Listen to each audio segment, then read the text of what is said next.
इस समय जम्मू कश्मीर की अगर बात करूं तो तमाम जम्मू वासियों के जो जहन में बात चल रही है वो है जम्मू कश्मीर के अंदर लोगों की चुनी हुई सरकार आखिरकार कब होगी। जय हिंद, आप देख रहे हैं बाहू एक्सप्रेस और मैं हूं आपके साथ शुभम लंगे। इस वक्त मैं आपको जो अपडेट देने जा रहा हूं ये काफ़ी महत्वपूर्ण अपडेट है, क्योंकि इस अपडेट के साथ जम्मू कश्मीर का भविष्य जुड़ा हुआ है और हम सभी युवाओं का भविष्य भी जुड़ा हुआ है।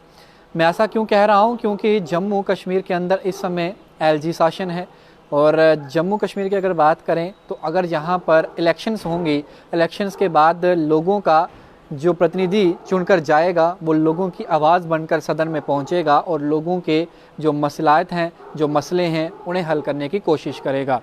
लेकिन बड़े 2 साल हो चुके हैं। 5 अगस्त 2019 की अगर बात करूं तो तब से अब तक इलेक्शंस जम्मू कश्मीर के अंदर नहीं हुए हैं।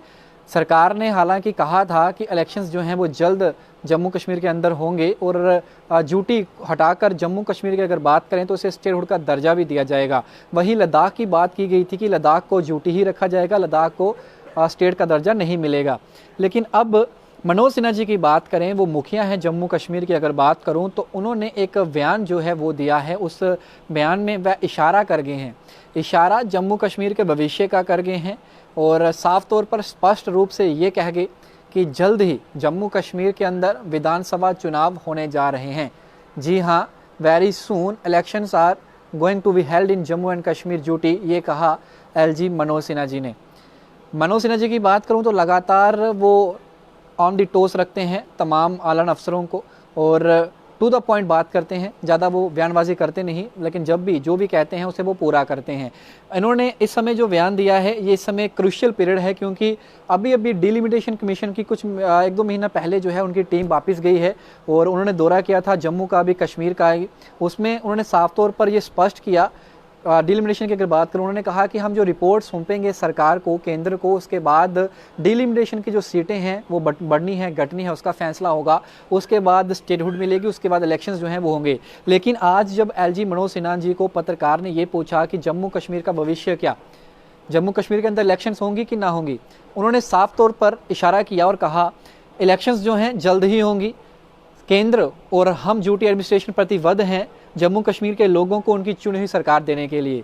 जम्मू कश्मीर की जो इलेक्शंस की सीट्स हैं अब बढ़कर 94 हो जाएंगी और बढ़ी हुई सीट और बाउंड्रीज जो हैं वो डिलिमिटेशन कमीशन जब अपनी रिपोर्ट सौंप देगा, जब वो अपनी कार्रवाई पूरी कर देगा, उसके बाद वो रिपोर्ट सौंपेगा और उसके बाद स्टेटहुड जो है वो दी जाएगी जम्मू कश्मीर को, उसके बाद इलेक्शंस होंगी, ऐसा उन्होंने कह दिया है। यानी कि स्पष्ट रूप से अब जम्मू कश्मीर के अंदर जो टकटकी लगाए हर एक इंसान देख रहा है वो है इलेक्शंस, और इलेक्शंस जल्द ही एलजी मनोज सिन्हा जी ने कहा है कि होने जा रही हैं। उन्होंने ये भी कहा कि 15 अगस्त के उस दिन जब हम बाहर भारतवासी जो थे जश्न मना रहे थे इंडिपेंडेंस डे का, उस दिन भी लाल किले से संबोधित करते हुए प्रधानमंत्री जी ने ये कहा था कि जल्द ही जम्मू कश्मीर के अंदर हम इलेक्शंस करवाने जा रहे हैं। लेकिन जल्द में डेट जो है वो नहीं बताई, और जल्द कब होगा, क्या 2 महीने बाद, क्या 4 महीने बाद, चाहे 6 महीने बाद, ये सारी चीज़ें जो हैं अब समय का पहिया जो है वो बताएगा कि आखिरकार इलेक्शंस कब होती हैं। जो इस समय आफतों का दौर जम्मू कश्मीर के अंदर चल रहा है, चाहे जितने भी डेली वेजर्स हैं, जितने भी होम गार्ड्स हैं, जितने भी डेंटल सर्जन्स हैं, रेवरे खेल टीचर्स हैं, आशा वर्कर्स हैं, आंगनवाड़ी वर्कर्स हैं, क्या जब कोई सरकार चुनकर आएगी इलेक्शंस के बाद इन लोगों के मसले हल होंगे कि फिर से एक बार फिर से इन सभी लोगों को यूं ही वोट बैंक की राजनीति की तरह इस्तेमाल किया जाएगा? सवाल बहुत हैं, उसका जवाब तो समय बताएगा, लेकिन सवाल आप तक छोड़े जा रहा हूं। क्या लगता है इलेक्शंस आएंगी और इलेक्शंस में जब भी नेशनल पार्टीज़ या रीजनल पार्टीज़ आपके घर पर, आपके डोर पर नॉक करेंगी वोट मांगने के लिए, क्या आप उनसे ये सवाल करेंगे जो पहले वादे किए गए थे उनका क्या? सवाल ये है और इस सवाल का जवाब आप जरूर लिखिएगा कमेंट बॉक्स में। बाकी तमाम अपडेट्स के लिए आप बने रहिए बाहू एक्सप्रेस पर। जय हिंद।